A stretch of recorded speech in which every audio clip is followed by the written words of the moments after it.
Very good. I've got 6 o'clock. I'd like to call this October 1st, 2024 meeting of the Henderson City County Planning Commission to order. I want to welcome everybody here tonight. Thank you all for coming. Appreciate everybody's help. Madam Secretary, please call the roll. Thank you. David Dixon. Here. Kevin Richard. Here. Bobby Jarrett. Here. Matt Arnold. Here. XR Royster. Here.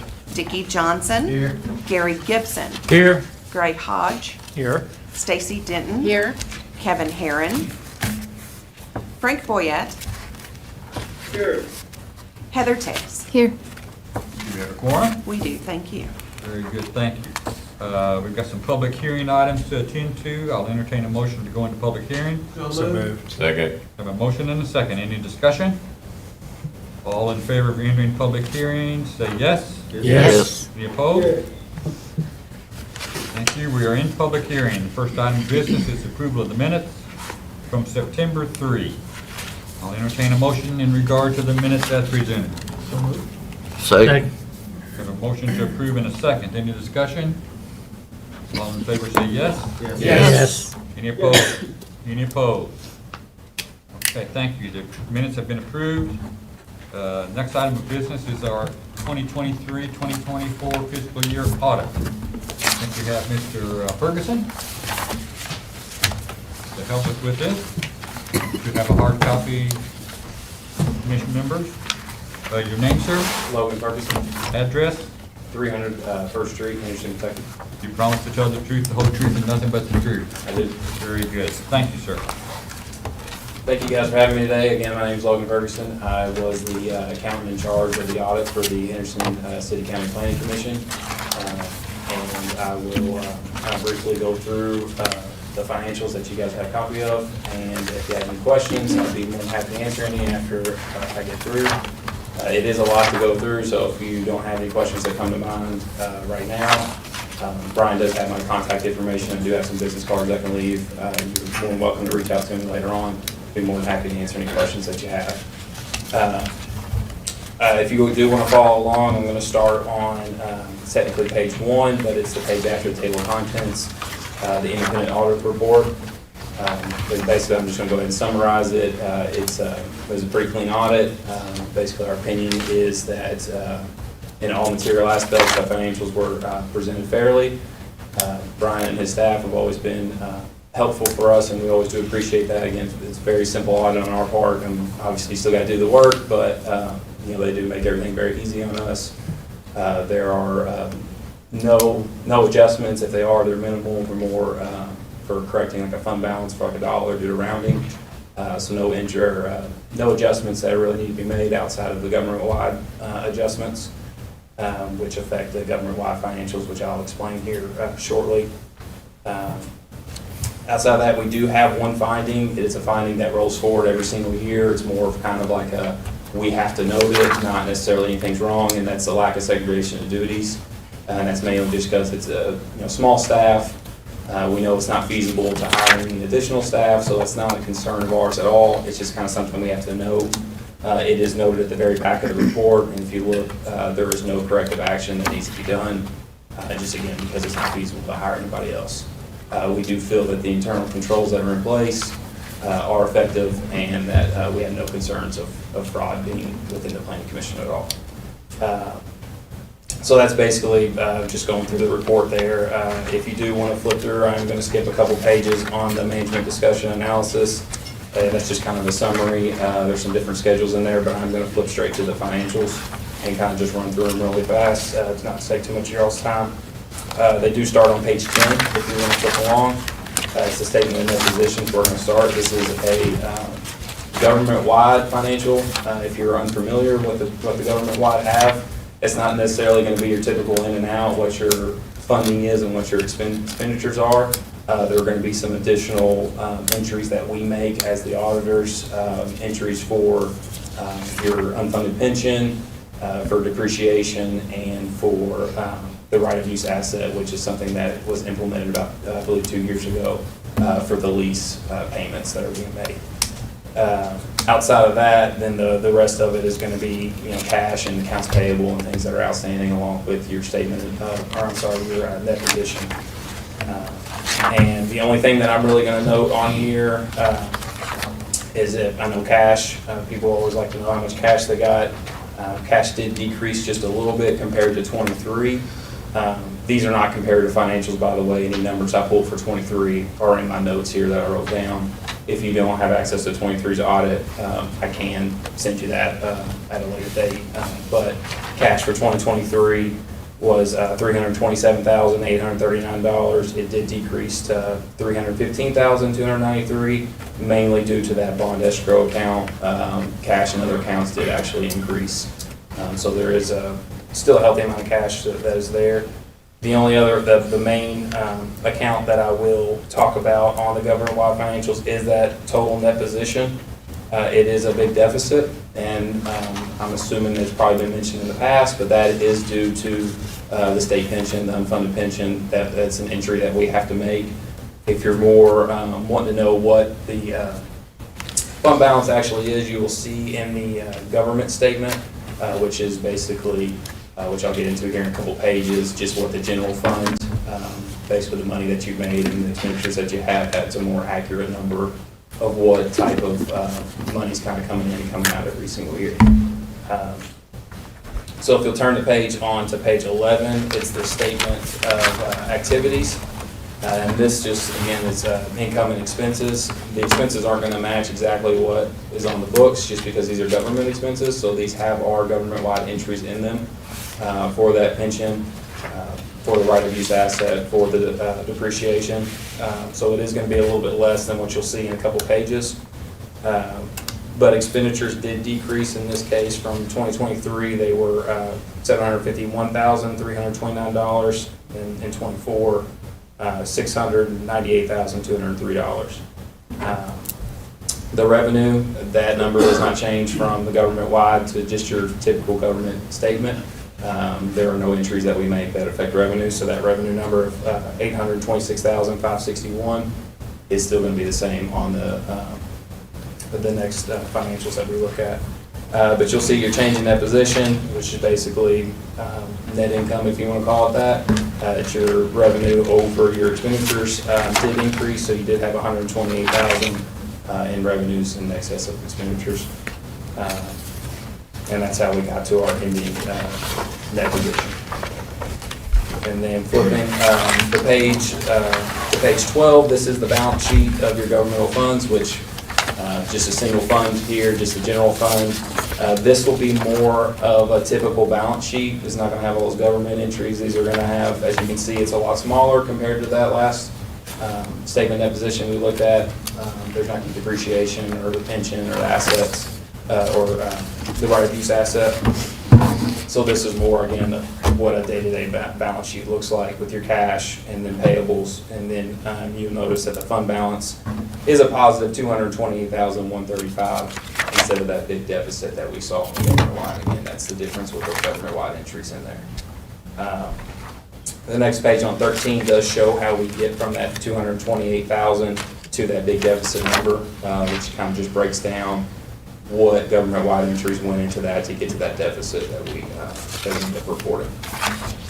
And then on the page 14, this is more of it's your statement of revenues, expenditures, and changes in fund balance, basically an income statement. This is one that probably more people are more interested in just because it shows what money came in and what money went out. So the funding that came from the city, the county, and some of the rezoning fees was your revenues there at $826,561. In 23, that was $762,292. So nice healthy increase there. Expenditures did increase in 2023. It was $745,671, and in 2024, as you can see there, $787,190 for a total change in fund balance of just under $40,000 at $39,371. So basically, that's the money you had left over your net income. I'm assuming from what I learned, it kind of probably went into the reserve account, and then that's how we got to our fund balance there. And then the next page there on 15, again, same as the balance sheet, just kind of shows how we got from the $39,371 to the $128 that was on the government-wide financial statements. Outside of that, past that is just the notes, which kind of just explain some of the principles that are in place and some of the standards that we had to implement. Capital assets will be in there, and it explains a little bit more of what we did, the leases, the retirement, and also we do put a note in there about why the net position was at the deficit it was, obviously because of that pension, unreported pension liability. Outside of that, I believe that's all that I have, but if you guys have any questions, I'd be more than happy to answer them. Any questions from the commission for this gentleman? Thank you, sir. Thank you. We are in public hearing. Is there anyone else here this evening who'd like to discuss the audit? Have any questions or anything? Anything else from the commission? I'll entertain a motion in regard to the 2023-2024 fiscal year audit. Mr. Chairman, I'll offer a motion to accept the audit for June 30, 2024. Second. Have a motion and a second. Any further discussion? Madam Secretary, please call the roll. Thank you. Kevin Richard. Yes. Bobby Jarrett. Yes. Mac Arnold. Yes. XR Royster. Yes. Dickie Johnson. Yes. Gary Gibson. Yes. Gray Hodge. Yes. Stacy Denton. Yes. Frank Boyette. Yes. Heather Tays. Yes. Very good. Motion passes. Audit has been accepted. Moving on to the next public hearing item, we are dealing with rezoning number 1169. Ms. Marks, you going to help us with that? Yes, thank you, Mr. Chairman. Rezoning 1169 submitted by Scott McCord for the property located in the city of Henderson at 601 West Main Street, being parcel ID number 1-3-4-5, containing approximately 0.23 acres. The applicant has submitted a zoning change map amendment application from Henderson Initiative Planning to HIP District to light industrial M1. So you all will look in your packet, you'll see the location that we're talking about here.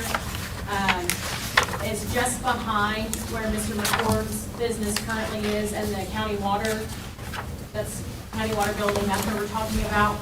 I believe it's been maybe 2 years now since we saw the lot directly next to this one that you're seeing in that light blue.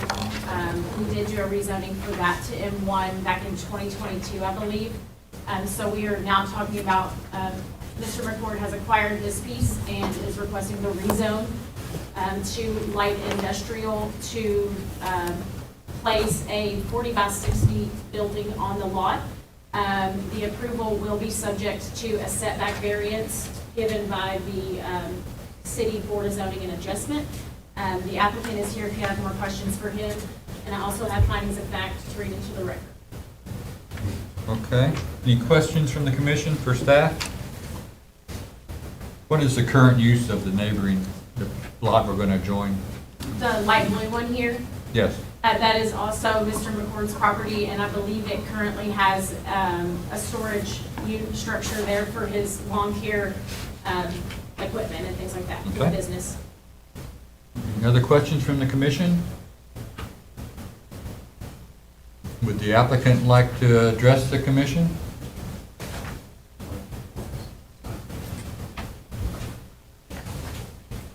Your name, sir? Scott McCord, Your address? 625 South Main, Henderson, Kentucky. You promise to tell the truth, the whole truth, and nothing but the truth? Yes, sir. Very good. Anything you'd like to share?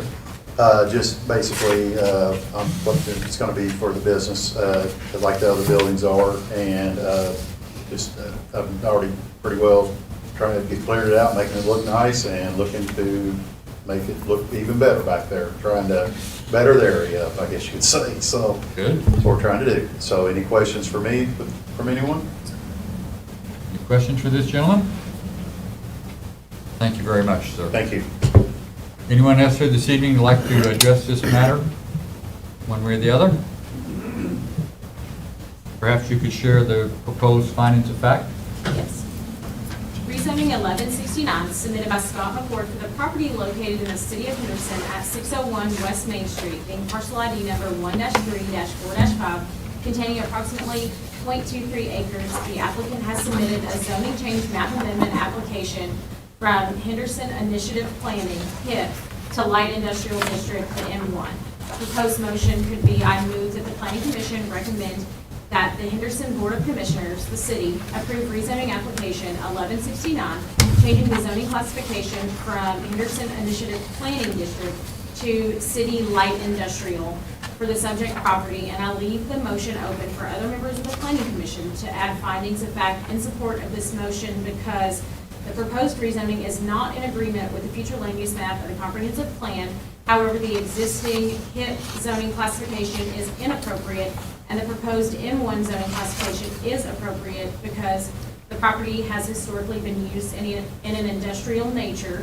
Surrounding parcels are zoned in a similar nature. This rezoning will be subject to a variance approved by the City of Henderson Board of Zoning and Adjustment. Thank you. Commission have any further questions on this matter? Anyone else like to share anything? I'll entertain a motion in regard to rezoning 1169.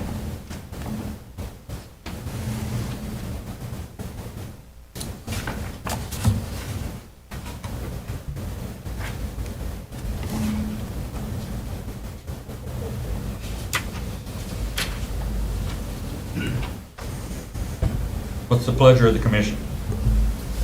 I make a motion to approve the rezoning of 1169 that was presented to the board. Second. We have a motion and a second. Any further discussion? Madam Secretary, please call the roll. Kevin Richard, Yes.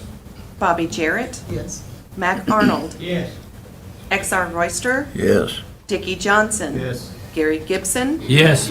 Gray Hodge, Yes. Stacy Denton, Yes. Frank Boyette, Yes. Heather Tays. Yes. Very good, the motion passes. Thank you all. We're moving on to the city zoning text amendment proposal. I think that the text is in your packet. Your name, sir? Steve Davis, Your address? 1990 Barry Court, Suite B. You promise to tell the truth, the whole truth, and nothing but the truth. I do. Thank you. What's going on with this? Okay, this should look fairly familiar to most of you. We did this back in April originally. It went to the second read for the city commission. It was approved back then. It went to the second read for the city commission. And there were issues that were addressed before the commission, and it was decided to make some amendments and bring it back before you tonight. So I'll just go through those real quick for you. One thing that wasn't noted, most everything is in red in your packet and highlighted, I believe. But at the very front of that, the very top, under section 440, short-term rental property, we have added to that where it says until all provisions of this section have been met. We say until all provisions of this section have been met and a permit issued by the code administrator or their designee. Any cost for the permit shall be set by administrative order. And then back in April, when this came before you the first time, number 4 said outdoor signage identifying the location as short-term rental property shall be limited to no more than 1 square foot fixed to or directly adjacent to the entrance. We have actually added to that the other districts that a short-term rental can be in, like you'll see central business district, neighborhood business, et cetera, and we're going to allow signage that is appropriate for those districts per our code as well, rather than the 1 square fout. Number 6 is the next change. Excuse me, so those Yes, signs sir. would be larger, of course, in these other zones? Yes, sir. Thank you. Yes, sir. Number 6, originally it said no food shall be prepared for or served to the occupants of a short-term rental property by the permit holder. So there was objection to that. We did change that. The permit holder shall follow all applicable Kentucky Health Code laws and regulations, including obtaining any health department permits in regard to any food preparation or food provided to the occupants of the short-term rental property by the permit holder. Outdoor grilling is only permitted 10 feet or more from any structure. Number 7, we changed from the principal renter of a short-term rental property unit shall be at least 21 years of age. We changed that to 18 years of age. And then number 8, There was some objection to this. The maximum number of occupants permitted in a short-term rental property at any one time shall not exceed more than twice the number of sleeping rooms plus 2. The occupancy maximum shall be conspicuously posted within the short-term rental property unit, advertising a short-term rental property for more occupants than allowed by this regulation shall be grounds for revocation of the permit. We changed that to state, the city fire marshal or their designee shall inspect the short-term rental property to determine the maximum number of occupants as allowed under the Kentucky Fire Code, and the occupancy for sleeping shall be posted in the short-term rental property. The fire inspector or their designee will complete a fire inspection of the premise to ensure it meets the applicable fire code prior to the issuance of the permit. All short-term rental property must have working smoke detectors, and if a short-term rental property has gas appliances or natural gas heating units, it must have working carbon monoxide detectors on each floor of the premises. The only other change we made was to number 12. It did state, the permit holder shall be responsible for maintaining proper insurance coverage on the short-term rental property. We actually put in there, of no less than $300,000, including medical payments. So those are the changes that we did make, and we bring it before you. Any questions you may have, feel free to ask those. Any questions for this gentleman, folks? Now, I know y'all had a meeting, a public meeting, I guess, with City concerned Commission. citizens. Yeah. Are they in agreement with these changes? I'm not sure that this has been presented before them. The step is to come before you, and then it would go to the city commission. They spoke at the city commission last time. I'm sure they'll be there this time if there are concerns. Okay. Mr. Chairman, and just to remind the planning commission, this is a recommendation Okay. to the board of commissioners.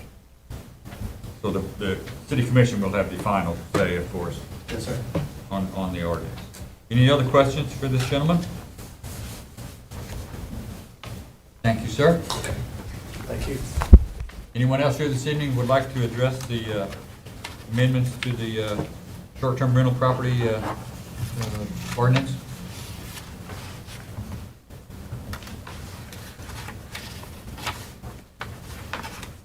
No one?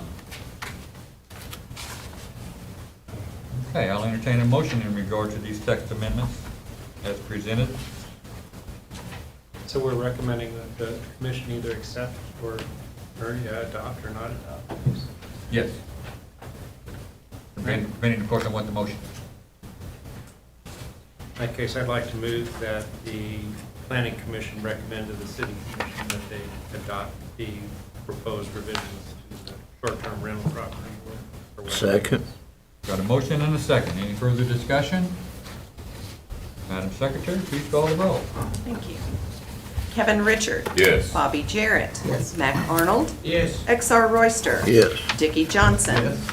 Gary Gibson. Yes. Gray Hodge. Yes. Stacy Denton. Yes. Frank Boyette.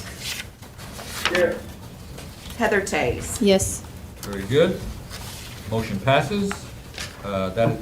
That's all of the public hearing items we have this evening. I'll entertain a motion to leave public hearing. Second. Motion and a second in discussion.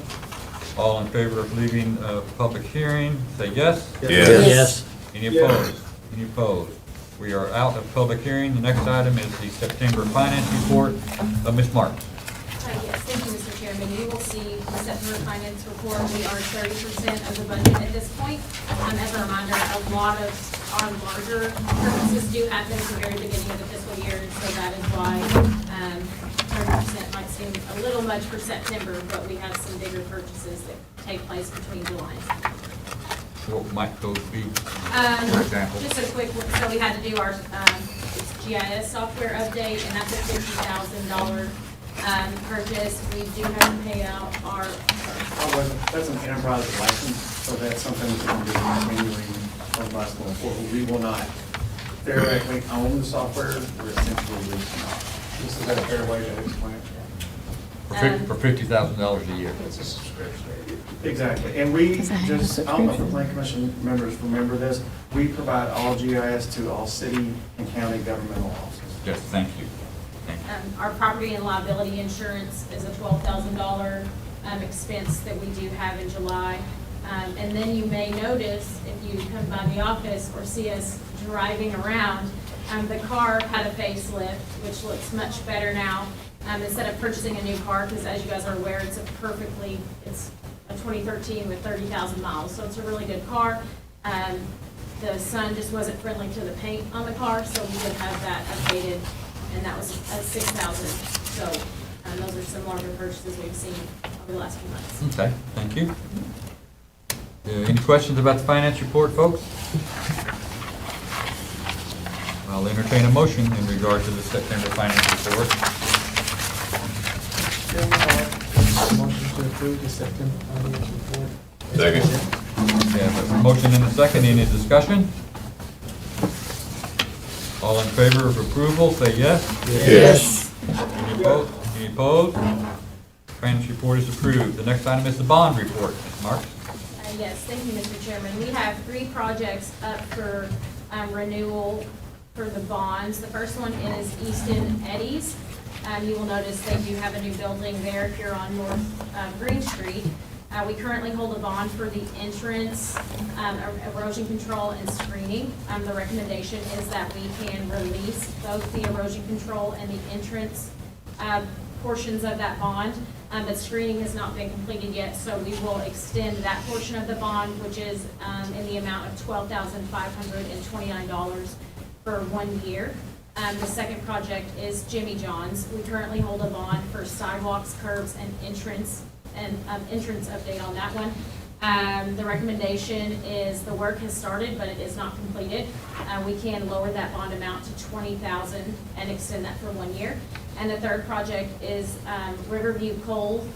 Their entrances have not been completed yet, so the recommendation on that is to extend the $20,000 bond for 1 year.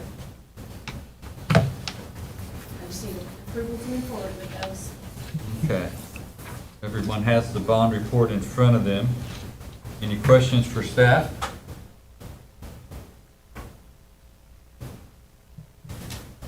Okay. We're releasing 2 of the 3 bonds on East End Eddies and extending all the rest. Is that correct? Yes. Okay. I'll entertain a motion in regard to the bond report as presented. Mr. Chairman, make a motion to accept the bond report as submitted. Second. I have a motion and a second. Any discussion? All in favor of approval of the bond report, say yes. Yes. Any opposed? Bond report is approved. Thank you all. Next item is the Logan's North Elm Street subdivision, size Lot 2 and Lots 3 and 4 preliminary plat. Mr. Bishop? Yes, sir. This is submitted by Mark Logan for the property located in the city of Henderson at 2000 North Elm Street in parcel ID number 55D-93. The applicants are requesting preliminary plat approval. And just a refresher for the Planning Commission, commercial or industrial subdivisions come to the Planning Commission because they are considered major subdivisions by the subdivision regulations.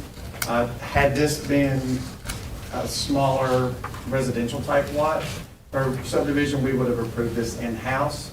But the applicant is proposing 2 new lots.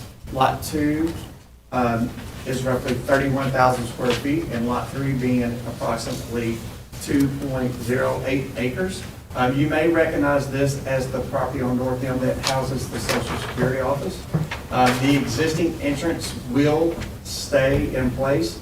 There is an ingress egress easement to allow access to all the properties. We have received all the necessary approvals and staff recommends approval. Thank you. Any questions from the commission for staff? Mr. Chairman, I neglected to mention, any new building or development would come back to the Planning Commission via the site plan process. Okay, thank you. Any questions for staff, folks? Do we have any questions for the applicant or their agent?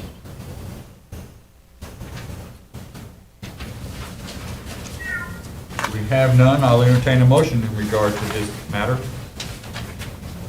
Mr. Chairman, I'll make a motion to approve the Logan's North End Street subdivision revised lot 2 and lots 3 and 4 preliminary plat. Second. We have a motion and a second. Any further discussion? Madam Secretary, please call the roll. Heather Tays. Yes. Frank Boyette. Yes. Stacy Denton. Yes. Gray Hodge. Yes. Gary Gibson. Yes. Dickie Johnson. Yes. XR Royster. Yes. Mac Arnold. Yes. Bobby Jarrett. Yes. Kevin Richard. Yes. Very good. Motion is approved. We're moving on to the Martinson subdivision, lots 3 and lot 2, remainder preliminary plat. Mr. Bishop, you're helping with that one too? Yes, sir. This is submitted by Jeff Troxel for the property located in the city of Henderson at 1725 South Green Street, being parcel ID number 46A-33. The applicant is requesting preliminary plat approval. As with the previous preliminary plat, this is before us because it's considered a major subdivision due to its zoning. You may recognize this parcel as the subway that's located on South Green.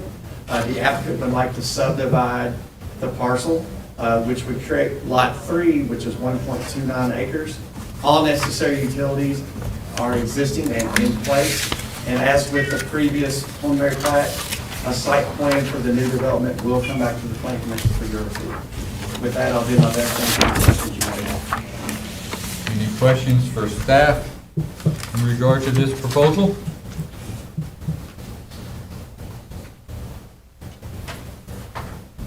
Does the commission have any questions for the applicant or their agent?